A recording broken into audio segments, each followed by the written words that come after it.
TVK భారీ బహిరంగ సభలో గందరగోళం నెలకొంది. దళపతి విజయ్ సభకు జనం భారీగా తరలివచ్చారు. దాదాపు 4 లక్షల మంది జనం సభకు హాజరైనట్లు చెప్తున్నారు. ఈ సభకు వచ్చిన వారిలో 400 మంది అస్వస్థకు గురి కాగా అందులో 40 మంది పరిస్థితి సీరియస్ గా ఉన్నట్లు తెలుస్తోంది. వచ్చే ఏడాది తమిళనాడులో అసెంబ్లీ ఎన్నికలు జరగనున్నాయి. ఈ నేపథ్యంలో ఇవాళ పార్టీ జెండాను ఎగురవేసిన విజయ్ పార్టీ శ్రేణులను ఉద్దేశించి ప్రసంగిస్తూ సింహం వేట కోసం మాత్రమే బయటకు వస్తుందని, ఆట పాట కోసం బయటకు రాదని హాట్ కమెంట్స్ చేశారు. ఇక ఇదే అంశానికి సంబంధించి పూర్తి సమాచారాన్ని మా అవుట్పుట్ ఎడిటర్ వెంకటేష్ అందిస్తారు. చెప్పండి వెంకటేష్. తమిళనాడు మధురై వేదికగా టీవీకే పార్టీ వ్యవస్థాపకుడు విజయ్ ప్రముఖ నటుడు విజయ్ నిర్వహించిన బహిరంగ సభలో గందరగోళం తలెత్తింది.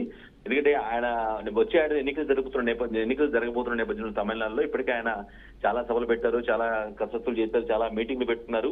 సో అందులో భాగంగా పార్టీని మరింత బలోపేతంగా మరింత జనంలోకి తీసుకువెళ్లడంలో భాగంగా ఆయన ఈ రోజు ఒక సభ నిర్వహించడం జరిగింది. మధురై వేదికగా టీవీకే పార్టీ యొక్క సభ, అంటే ఆ పార్టీ యొక్క స్టాండ్ కావచ్చు, ఆ పార్టీ యొక్క ఆ పార్టీ యొక్క అజెండా కావచ్చు, ఇవన్నీ కూడా జనాలకు చెప్పే క్రమంలో ఒక భారీ సభ నిర్వహించారు. ఈ సభకి భారీ ఎత్తున ఆల్మోస్ట్ 3.5 నుంచి 4 లక్షల మంది దాకా జనం హాజరైనట్టు ఒక అంచనా తెలుస్తుంది.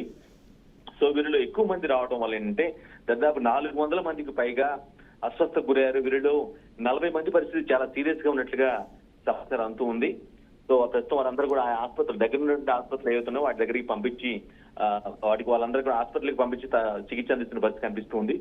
ఇప్పటికే ఆ టీవీకే పార్టీ వ్యవస్థాపకుడు ప్రముఖ నటుడు విజయ్ సంబంధిత వ్యక్తులు ఎవరైతే అస్వస్థకు గురయ్యారో, ఎవరైతే అంటే ఎక్కువ ఆల్మోస్ట్ తొక్కిస్లాంటి కైండ్ ఆఫ్ పరిస్థితి అక్కడ తలెత్తడం వల్లే వాళ్ళకి ఊపిరాడక పడిపోయినటువంటి పరిస్థితి జరిగినట్టుగా తెలుస్తూ ఉంది. సో వారి గురించి ఇప్పటికే ఏ ఆసుపత్రిలో ఉన్నారో వారి గురించి ఇప్పటికే విజయ్ ఆరా తీయటం, వారందరికి కూడా మెరుగైన వైద్యం అందించాలని, ఇట్టి పరిస్థితుల్లో ఎవరికి ఏం కాదు, పూర్తి స్థాయిలో నయమైనంత వరకు కూడా వైద్యం అందించాలని ఇప్పటికే ఆ పార్టీ శ్రేణుల్ని, ఆ పార్టీ నేతలను కూడా ఆయన ఆదేశించారు. సో మాట చెప్పాలంటే, ఎందుకంటే పార్టీ ఎజెండా కాబట్టి పార్టీని జనంలో బలంగా తీసుకెళ్లాల్సిన అవసరం ఉంది కాబట్టి వచ్చే ఎన్నికల్లో, ఎందుకంటే అక్కడ ఇప్పటికే స్ట్రాంగ్ పార్టీలు డిఎంకే 2 పార్టీలు బలంగా పాతుపోయిన ఉన్నాయి కాబట్టి అటువంటి పార్టీలని ఢీకొట్టాలంటే కొంత ఇంటెన్సిటీగా ప్రసంగించాల్సిన అవసరం ఉంటుంది. సినిమాటిక్ గా సినిమా రంగం నుంచి వచ్చిన వ్యక్తి కాబట్టి సినిమాటిక్ స్టైల్లో కూడా కొన్ని డైలాగ్స్ కొన్ని మాటలు పేలిస్తే కొంత ఎఫెక్టివ్ గా ప్రజల్లోకి వెళ్లే అవకాశం ఉంటుంది. నేపథ్యంలో ఆయన సభలో కూడా అటువంటి కైండ్ ఆఫ్ మాటలే మాట్లాడడం జరిగింది.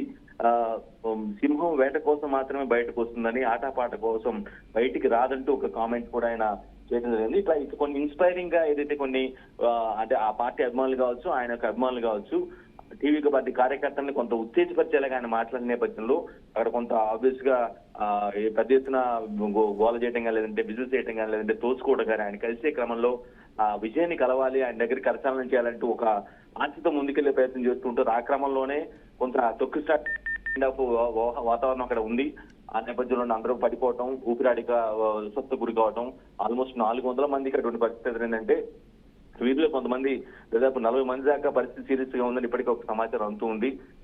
వారికి సంబంధించి వారి ప్రస్తుతం ట్రీట్మెంట్ కొనసాగుతున్న నేపథ్యంలో ఆ పార్టీ వ్యవస్థాపకుడు నడు విజయ్ కూడా కొంత అసంతృప్తి గురయ్యారు. ఎందుకంటే తన సభకు వచ్చినటువంటి అభిమానులు, పార్టీకి వ్యక్తులు ఈ విధంగా 400 మంది అస్వస్థ గురి కావడం, వారిలో 40 మంది పరిస్థితి విషమంగా ఉందని తెలిసిన తర్వాత ఆయన కొంత డిసప్పాయింట్ అయ్యాడని, వారి అందరికి కూడా పూర్తి స్థాయిలో వైద్యం అందించాలని కూడా చెప్పిన పరిస్థితి కనిపిస్తూ ఉంది party. Right, thank you Venkatesh.